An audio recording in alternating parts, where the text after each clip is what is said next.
So the reason we didn't ask if we could come back, that particular couple seemed interested and they wanted to come to church, but we don't ask if we can come back because most people are going to say no because they're afraid, like, oh, that might be too much trouble, or, we don't know you and that's a little too uncomfortable for us. However, we will come back. In 3 weeks, 3 to 4 weeks, we'll come back and make another visit and say, we've been praying for Dr. Lutz, and how is he doing? What's been going on there? Any updates? And people are like, wow, you really were praying. It's like, yeah, we really are. Not just us two, but people at our church, friends from some other churches also. And we've been praying also about their study of the Word, reading the Bible, and how is that going? And, we've forgotten. It's like, okay, well, what about church? I haven't seen yet our church. Have you visited another church? We haven't gotten around to that. Well, certainly would really enjoy if you want to come to church, and we'll have some donuts there for you with your name on them or something like that. You could just kind of ad-lib it, and but make that invitation again because they're already interested in coming. And now if they did not say something about coming to church, then wouldn't necessarily, make that kind of invitation. Can I mention something here? Mm-hmm. Yeah, go ahead. Of course, it started out as really a joke. My husband and I had cousins, his cousins, who were Catholic. And the joke was every time we'd go to that church for a wedding, whatever, he'd turn to me in earshot of his cousin, and he'd say, "Don't sign anything." Well, we used to laugh about that. Yeah. She would laugh, she'd say, "Oh, Jerry." But on the other hand, I think sometimes that's what people are fearful of. They're going to end up committing themselves somehow when they're just not ready.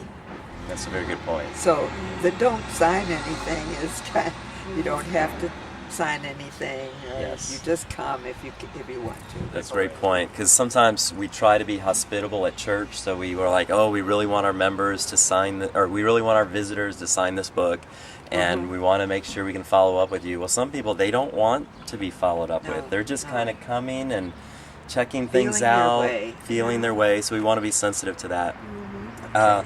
But with this particular couple, since they sounded interested, we're going to mention the church thing again and just kind of feeling them out. And if they're like, well, I don't know about the Lutherans, then we just drop that all together and focus then on the prayers.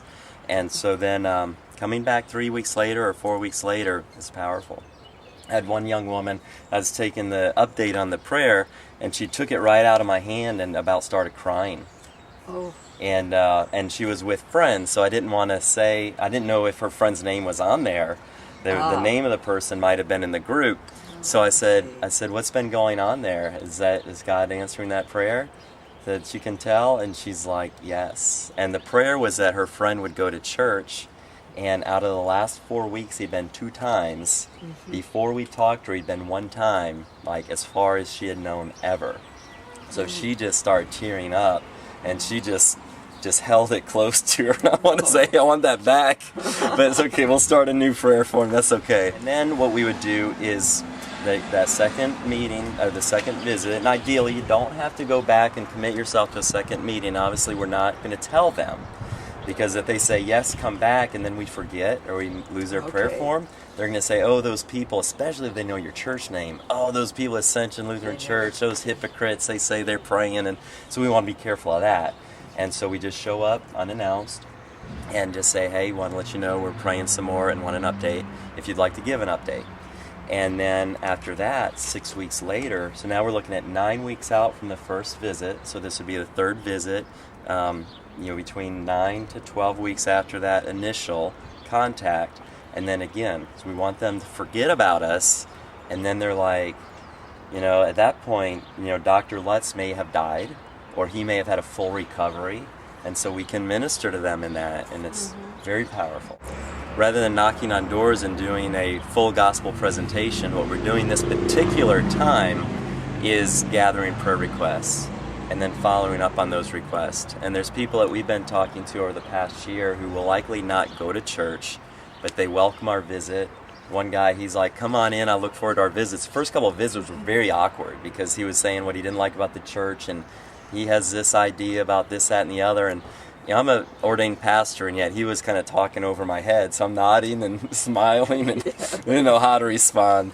And so I thought that, I didn't know that our visits were going very well, but then one day he's like, I really enjoy you coming by and visiting me, and come on in. And my daughter made some cookies, and so I went in, listened to him, and got out the word, and we read a psalm and prayed, and it was beautiful. And you probably won't go to a church for various reasons, but he wants me to come, and when I do, he welcomes me in. So these are some of the things that we've experienced, and it really is amazing. And it doesn't have to be a long commitment of time. It could be 20 minutes on an afternoon, and you might just knock on 1 or 2 or 3 doors, and that's okay. You might get to talk to 1 or 2 or 3 people, and that's fine, because that's 1 or 2 or 3 people who now they know that somebody's praying for them.